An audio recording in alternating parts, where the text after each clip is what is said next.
अवधूत चिंतन श्री गुरुदेव दत्त श्री स्वामी समर्थ। घरामध्ये नकारात्मक ऊर्जा असल्याची कुठली लक्षणं आहे? अनेकदा बघा आपल्या घरामध्ये सतत काहीतरी विचित्र घटना घडत असतात। एकानंतर एक काहीतरी दुःख संकट जे आहे, अडचणी ज्या आहे त्या आपल्या घरावर येत असतात। म्हणजे खूप आपण घरामध्ये सगळ्या गोष्टी चांगल्या करण्याचा प्रयत्न करतो, चांगल्या गोष्टी करून सुद्धा आपल्याला खूप समस्यांचा सामना करावा लागतो। तर या सर्व घटनांच्या मागे अनेकदा काहीतरी नकारात्मक ऊर्जा असल्याचं म्हटलं जातं।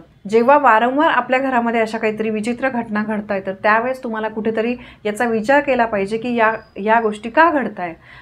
नकारात्मक ऊर्जा जी आहे ही त्याचं मुख्य कारण असतं। घरामध्ये नकारात्मक ऊर्जा असल्यामुळे बऱ्याचशा वाईट घटना, दुःख जे आहे ते आपल्या घरामध्ये घडत असतात।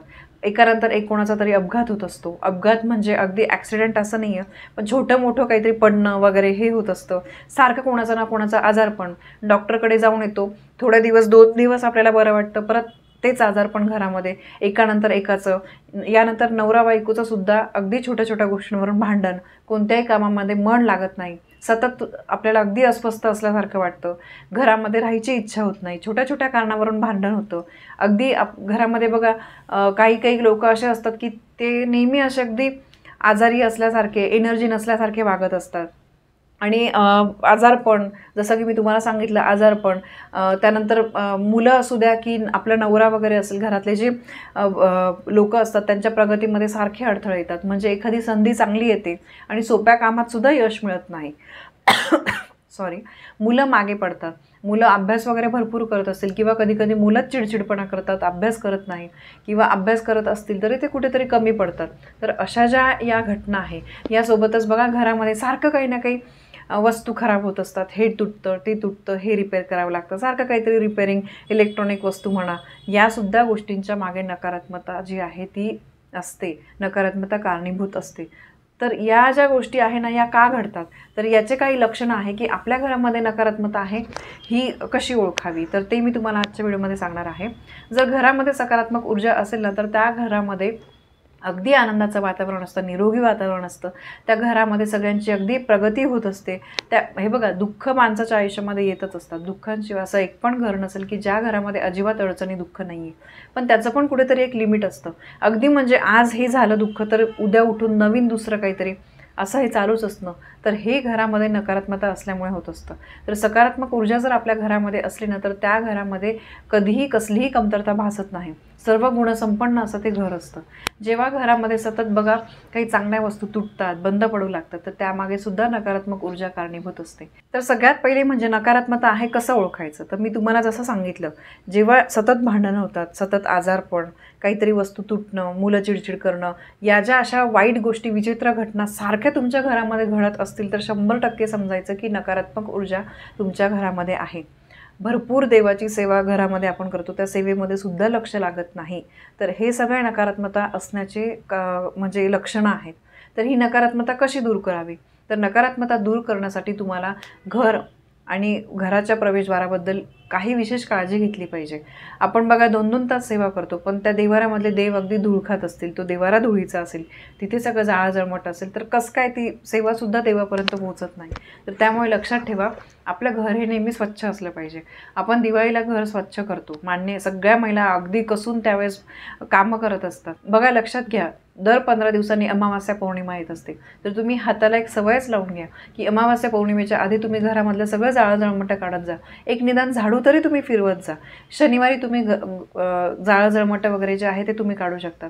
त्यानंतर पाण्यामध्ये रोज तुम्ही फिनेल टाकून तुम्ही पुसत असाल तर तुम्ही कधीतरी पाण्यामध्ये गोमूत्र, त्यानंतर मीठ, लिंबू, हळद या गोष्टी टाकून तुम्ही कधीतरी फरशी पुसा, यामुळे नकारात्मकता निघून जाण्यासाठी त्याचा फायदा होत असतो।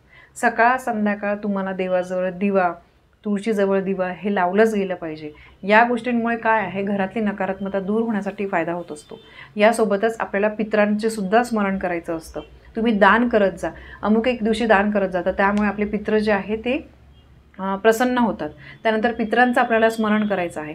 आपण हे बघा, आपण आज जे काही आहे ते आपल्या पूर्वजांमुळे आहे, तर त्यामुळे कोणत्याही सुखामध्ये दुःखामध्ये आपल्याला आपल्या पूर्वजांची आठवण काढायची आहे, फक्त स्मरण करायचं आहे, यामुळे सुद्धा ते भरभरून आशीर्वाद देत असतात। यासोबतच बघा, दुसरी गोष्ट म्हणजे मुख्य दरवाजा।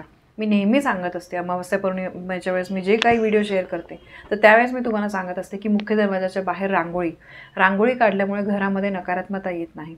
त्यानंतर दुसरी गोष्ट म्हणजे उंबरठ्यावर हळदीचं लेपन. अमावस्या पौर्णिमा यावेळेस गोमूत्रामध्ये थोडीशी हळद टाकून तुम्हाला उंबरठ्यावर हळदीचं लेपन करायचं आहे. दरवाजा हा नेहमी स्वच्छ असला पाहिजे. त्याच्यावर तुम्ही स्वस्तिक काढा.